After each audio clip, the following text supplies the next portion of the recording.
Olá pessoal, meu nome é Yolanda Silva e hoje nós vamos falar sobre o incrível Tio Silas de Sheridan Le Fanu. Em Tio Silas, Sheridan Le Fanu constrói uma das narrativas mais intrigantes da literatura gótica vitoriana. A obra mergulha o leitor em uma atmosfera sombria, marcada por uma mansão isolada, segredos de família, ameaças veladas ou uma constante condição de perigo.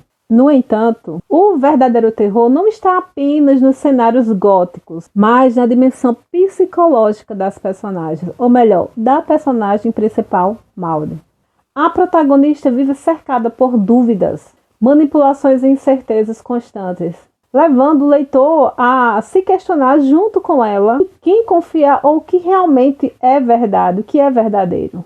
Entre o medo do desconhecido e as inquietações da mente humana, Tio Silas revela como o gótico psicológico pode ser perturbador. Tio Silas revela como o horror psicológico pode ser tão perturbador quanto o terror sobrenatural. Qual tipo de leitor vai gostar de Tio Silas? Tio Silas é uma leitura que certamente agradará os fãs de romances góticos cheios de suspense, mistério e tensão psicológica, principalmente. O leitor encontrará uma trama envolvente, construída de forma gradual, na qual cada revelação aumenta a sensação de perigo e inquietação. As descrições sombrias do ambiente, os segredos familiares e as personagens ambíguas criam uma atmosfera fascinante que mantém o interesse até o fim da última página. Eu respirei no início do livro e só consegui respirar novamente na penúltima página, porque em todo momento a sensação de angústia é constante. Quem vai gostar dessa obra? O livro é especialmente indicado para quem aprecia histórias em que o medo surge mais da mente e das relações humanas do que do sobrenatural propriamente dito. Leitores que gostam de investigar pistas, desconfiar das intenções dos personagens, acompanhar protagonistas vulneráveis em situações de ameaça, encontrarão aqui em Tio Silas uma experiência rica e bastante cativante. Além disso, admiradores da literatura gótica clássica e autores como Charlotte Brontë, escritora de Jane Eyre, ou a escritora de Rebecca, de Daphne du Maurier, provavelmente reconhecerão em Tio Silas elementos que vieram posteriormente presentes nessas obras, uma vez que Tio Silas vem antes dessas obras. Por exemplo, como podemos saber, nessas obras de Rebecca e Jane Eyre, a mulher sofre uma pressão psicológica em uma casa sombria. Ali nós vemos a questão do gótico psicológico, não somente o gótico explicado de Anne Radcliffe ou o gótico sobrenatural, mas aqui nós temos esse elemento do terror gótico psicológico, em que toda a inquietação se dá na mente humana. Também, lendo esse livro, eu lembrei A Outra Volta do Parafuso, de Henry James. No caso de Henry James, na obra, a personagem, a obra se constitui de uma forma mais ambígua, em que no final você vai ter que se questionar se ali o gótico, o elemento insólito, sobrenatural, é explicado ou não. Aqui na obra de Tio Silas, tinha alguns elementos sobrenaturais que, de certa forma, ficam abertos também.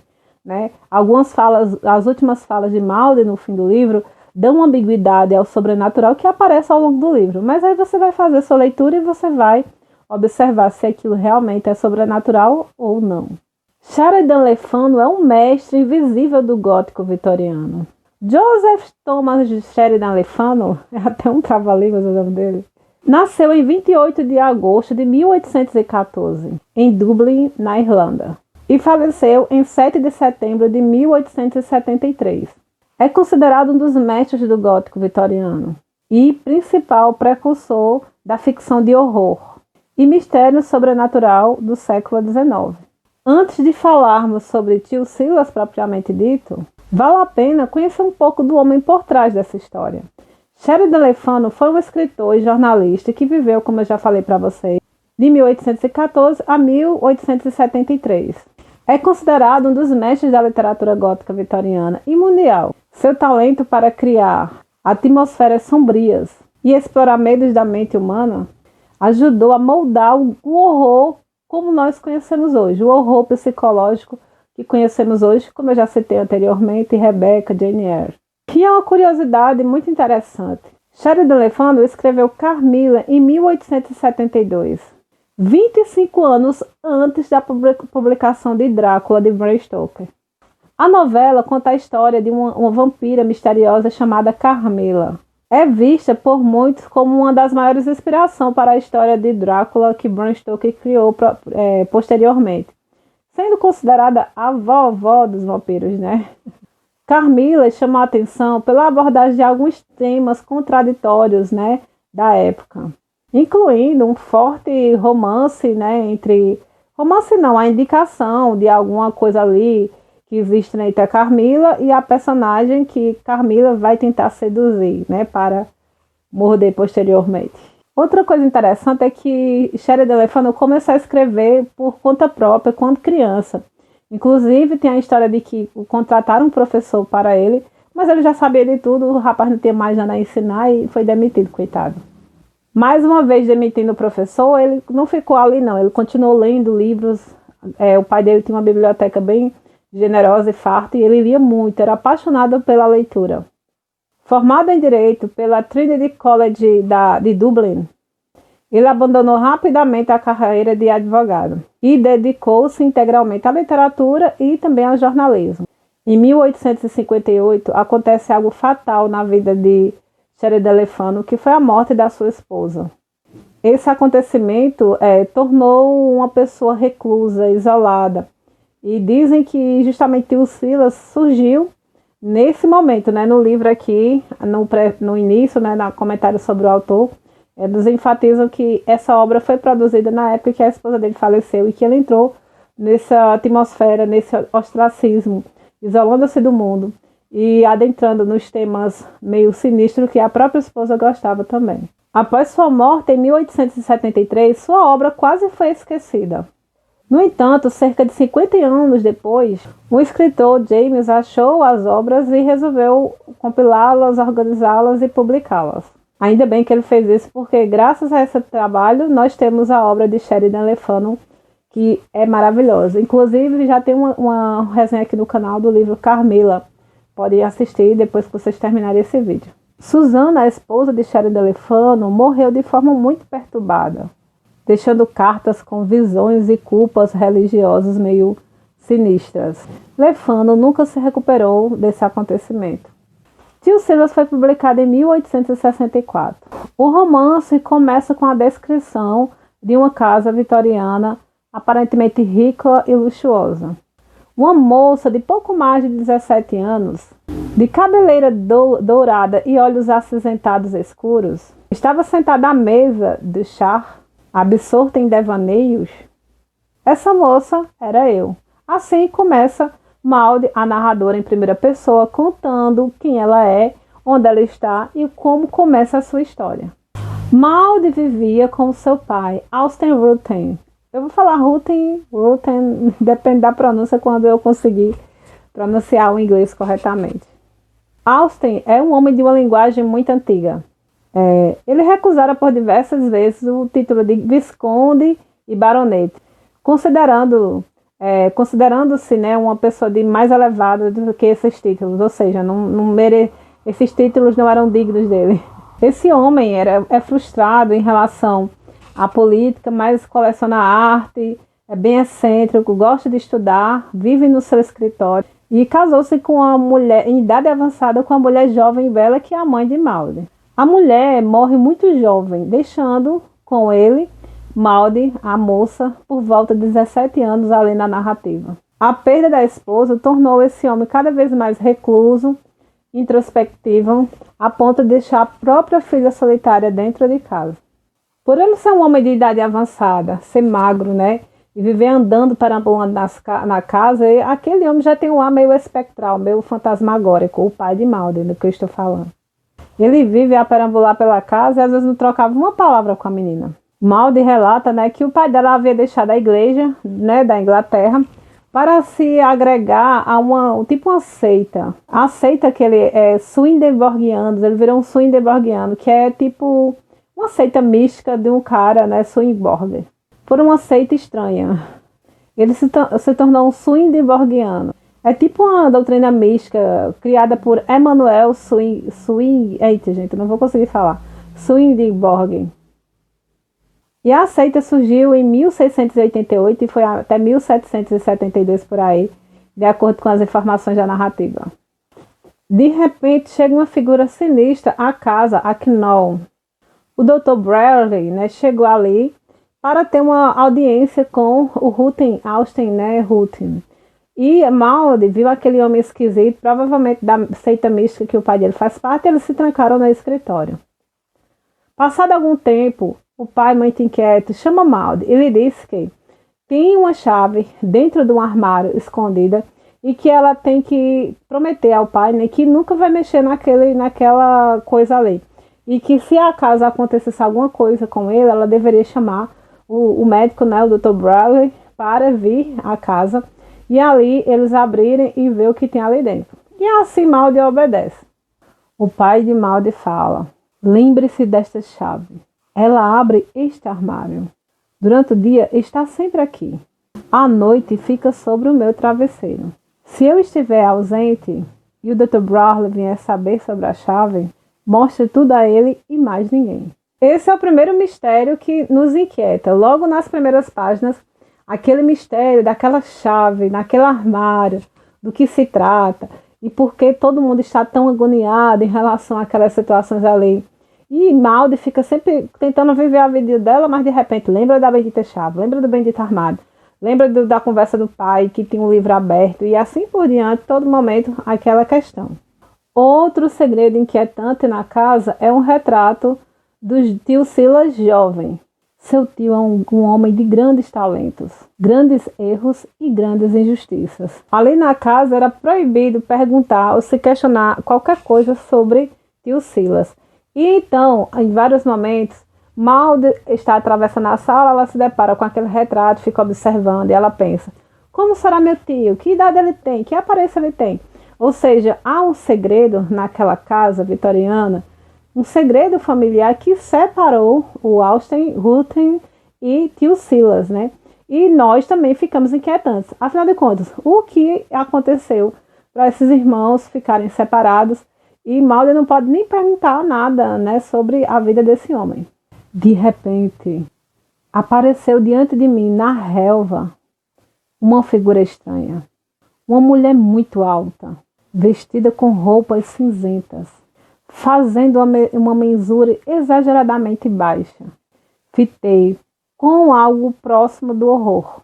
Aquele rosto de traços longos e um sorriso profundamente desagradável. Essa é a descrição de Maud quando aparece a próxima intriga da narrativa, que é a preceptora Madame de la Rougière, que é uma mulher que aparece na janela de Maud de uma forma misteriosa e sinistra. Maud grita, pede ajuda aos funcionários da casa, eles vêm para auxiliá-la e logo em seguida ela descobre que aquela mulher será a sua preceptora, a sua professora. Se não bastava uma família cheia de segredo, em que a pobre de Maud não sabe de absolutamente nada, ainda com o pai dela recebendo as pessoas desse místico, né, dessa seita mística aí, aparece essa mulher que parece um cadáver ambulante. Alta, masculinizada, vestia seda púrpura, com touca de renda, faces encovadas, rugas austeras, cabelos negros, talvez artificialmente, espessos para combinar com sua pele pálida e amarelada. Maud começa a sofrer um tremendo horror com essa mulher fantasmagórica. A preceptora começa a ensinar-lhe, mas ao mesmo tempo, a todo momento, fica pressionando-a. E para acabar, ela ainda leva a menina para um cemitério e lá cria algumas situações para levá-la para um ambiente ainda mais distante para se encontrar com um cara meio sinistro. Maud não deseja ir, não quer ir. Inclusive, essa cena é muito claustrofóbica, é bem chato de ver, né? Como pode a menina em sua casa, em sua propriedade, ser assediada pela própria professora, né? E em vários momentos, quando Maud tenta conversar com o pai para contar o que está acontecendo, ele simplesmente negligencia, como se ela estivesse querendo usar a posição dela para prejudicar uma trabalhadora, mais ou menos isso. E Maud não é ouvida e sofre abusos extremamente desagradáveis dessa preceptora.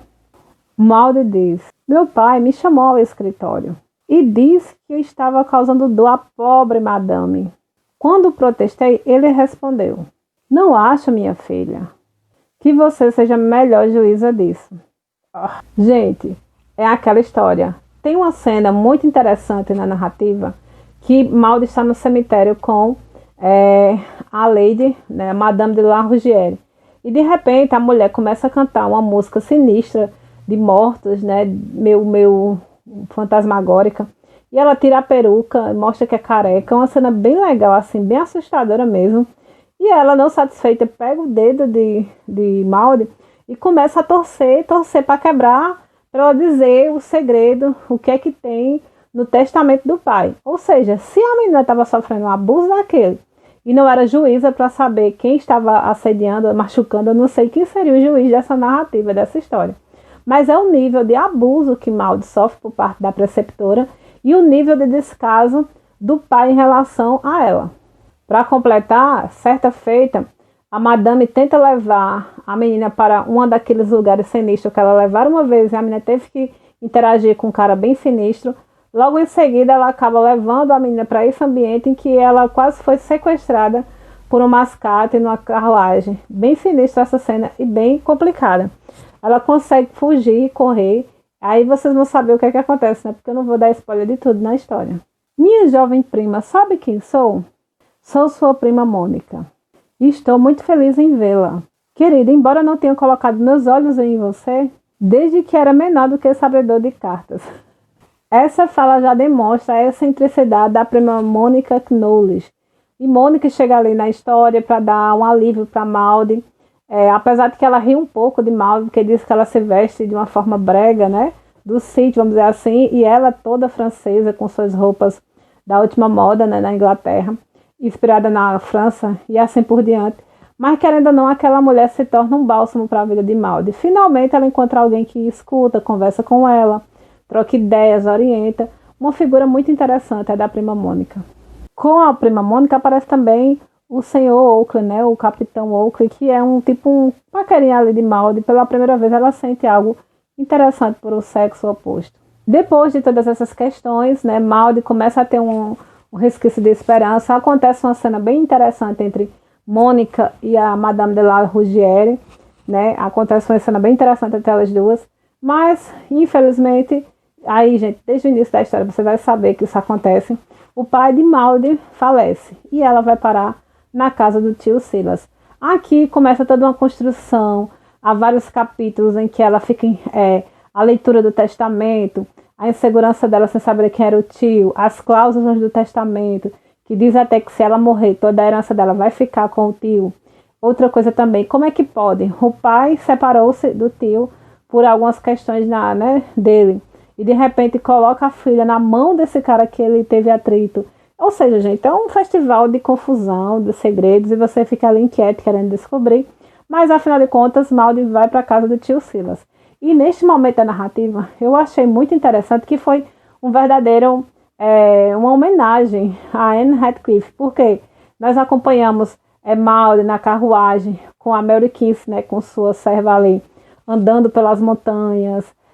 Tem até um momento em que eles encontram um acampamento de ciganos e Maud até compra um amuleto. Então, assim, quem leu aí Os Mistérios de Udolpho vai lembrar bem, né, das descrições da paisagem, dos acampamentos de ciganos. É realmente uma homenagem ao romance gótico feminino de Anne Radcliffe. E aí, de repente, nós chegamos à frente da casa. Gente, essa cena é sinistrona. A descrição da casa do tio Silas, as árvores caídas, as eras subindo pelas paredes. Gente, é uma descrição maravilhosa. Eu pedi para o chat fazer e vocês podem até ver aqui. Mas a gente, quando entra na casa do tio Silas, nós vamos conhecer o novo ambiente claustrofóbico em que a personagem vai se inserir. E agora com o tio Silas, que a descrição do tio Silas também é muito sinistra. A interação de tio Silas também é muito sinistra. Eu acredito que o pai de Maldi era um pouco o tio Silas. A diferença é que o pai amava, né? E o tio Silas a gente fica sem saber até o último minuto da página, que vocês vão ficar inquietos. Mas enfim, aqui eu não vou mais falar muita coisa do romance, mas quando Maldi chega nessa casa, se você acha que não tem nada para acontecer numa casa vitoriana antiga, vocês não têm ideia, gente. Vai acontecer tanta coisa, abuso, assédio. É um negócio assim de louco, sabe? E neste lugar, Maldi tem a sua, né? Mary Kinsey, que foi direcionada para ficar com ela. Foi também encontrar a prima dela, que é uma Millie, uma menina muito legal, também na narrativa. Mas assim, é interessante a construção, né, da narrativa, como os personagens, os antagonistas, né, vão tentando tirar tudo de Maldi, até não sobrar nada, até a mente dela ficar totalmente bugada, né? É muito, muito pesado. Sinceramente, gente, é um livro que você fica angustiado, você não consegue respirar, você fica, o que vai acontecer com essa menina? E ele faz isso até a penúltima página, você não vai conseguir parar de ler, que você vai ficar querendo saber. Da metade do livro para lá, eu não conseguia parar de ler, eu queria saber o que ia acontecer, se ela ia vencer aquilo, se ia dar certo. Gente, angustiante. Aqui eu vou comentar os temas, né, que são interessantes que essa obra trata e que nós também podemos até, gente, usar esse livro no Enem. Eu vou trazer sempre no final aqui algumas observações sobre o livro e vou também colocar como você pode usar isso na redação do Enem. Essa obra, por exemplo, trabalha vários temas interessantes. A violência psicológica e a manipulação é o primeiro elemento muito presente aqui na narrativa. A obra retrata como o abuso psicológico e mental, ele pode ser tão devastador como uma tapa, uma violência física. Aqui nós podemos ver as questões da saúde mental, violência doméstica e manipulação pelo poder. Podemos também abordar neste texto, né, os direitos das mulheres e o direito à autonomia da mulher. Maldi, por viver no século XIX, né, e ainda ser adolescente, não podia ter o poder sobre a sua própria herança, sobre a sua própria propriedade.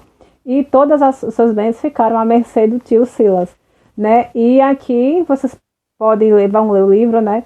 E as pessoas fazem de tudo, né? A Madame de la Rougière quer quebrar o dedo dela para saber como estava a sua herança, como é que estava descrito, para quem seria o seu bem, queria controlar. E lá na frente você vai entender por que ela fez isso, né?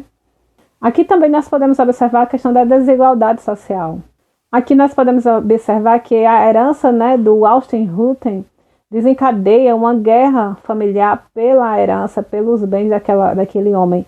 E dentro da narrativa também nós podemos observar como as personagens mulheres, mesmo tendo a questão do poder, né, sendo Maldi rica, ela não tinha poder sobre a sua própria herança.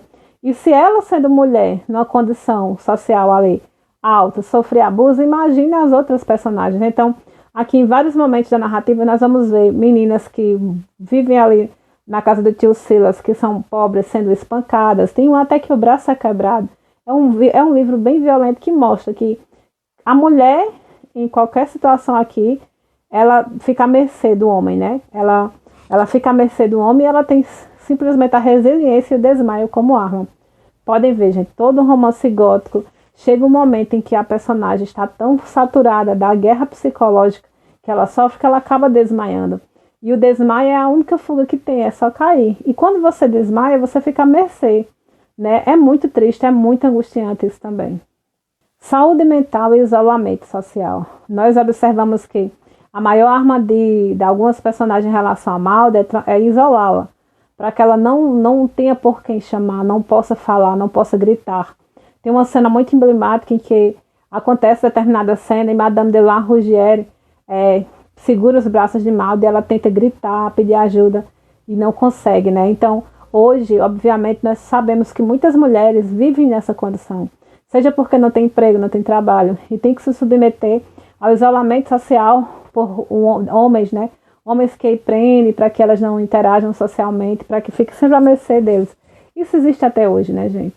Outra coisa também é a questão da ética, a confiança e a traição, né? Maldi estava ali, o pai, né, Austin Hutton, ele confia a sua filha ao tio, mas o tio não honra, não tem ética, né, e acaba abusando ali o poder. Então, é uma obra muito rica em que nós podemos usar o livro como repertório da redação do Enem na introdução ou no desenvolvimento, né, mostrando esses elementos.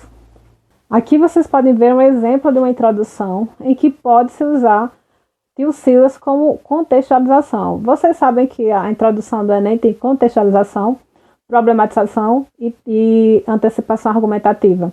Então, no caso aqui, esse primeiro momento, você pode colocar que a obra Tio Silas foi publicada em 1864, no século XIX, em que retrata a mulher no isolamento social e no abuso, né, familiar.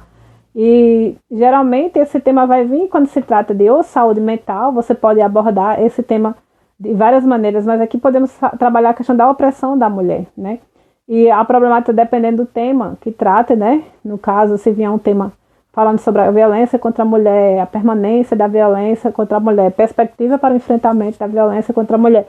Então, qualquer desses temas vocês podem ver que super combina, né, o texto de Tio Silas de Sheridan Le Fanu como repertório do Enem, que será um repertório riquíssimo. Aqui vocês podem ver um exemplo de um desenvolvimento, em que, dividindo assim, né, por período, no primeiro período seria o tópico frasal, em que vocês abordariam a sua antecipação argumentativa, no caso aqui, a violência psicológica, né, contra a mulher. E vocês trariam um repertório cultural, né, descrevendo a obra Tio Silas. E vocês podem também exemplificar como isso se daria no Brasil, né? E, por último, fazer uma reflexão crítica, uma conclusão parcial sobre esse desenvolvimento. Então, gente, Tio Silas é uma obra maravilhosa, é uma obra que você não vai conseguir largar o livro, no caso, pela angústia mesmo. Se tem uma palavra que pode definir a obra Tio Silas, é angústia. Então, tchau para vocês, leiam Tio Silas e até a próxima resenha.